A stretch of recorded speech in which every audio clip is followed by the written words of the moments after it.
টার্মিনালের অবস্থা ভয়ঙ্কর অবস্থা। টার্মিনালে এখন থই থই একবার নিডুম জিনুম হয়ে গেছে। এই কি অবস্থা! আসলে আমরা এই প্রথম দেখতেছি টার্মিনালের পারে গৃহযুদ্ধ, পুলিশের সাথে সংঘর্ষ ছাত্র দলের। আজকে আমরা এই প্রথম। সারা রোডে ইট পাটকেল পড়ে আছে। আপনারা দেখছেন যে এই ইট পাটকেল পুলিশের পাড়ে আঘাত করা হয়েছে, পাল্টাপাল্টি ধাওয়া পাল্টাপাল্টি করা হয়েছে। আসলে পরিস্থিতি খুবই খারাপ, ভয়ঙ্কর। এই গাড়ি আসতেছে গ্যাস পাম্প করার জন্য। অনেক ছেলেপেলেকে আটক করা হয়েছে, হাসপাতালেও ভর্তি করা হয়েছে।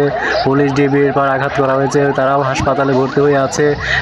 অবস্থা নির্জম, পুলিশ অনেক ট্যাকেল দিতে পারছে না। ছেলেপেলে অনেক কিছুই, হাজার হাজার ছাত্র দলের ছেলেপেলেরা এখানে সমাবেশ শুরু করছিল। তার থেকে শুরু হয় গোলাগুলি, তারপরে ইট পাটকেল শুরু হয়, তারপর পুলিশের উপরে পাল্টি হামলা শুরু হয়। আসলে কি বলবো, কথাই বলতে পারতেছি না। এই অবস্থা দেখে প্রথম জীবনে দেখছি তো, তাই এই পরিস্থিতি দেখেন আপনারা সবাই শেয়ার করে দিয়েন ভিডিওটা। পাবনায়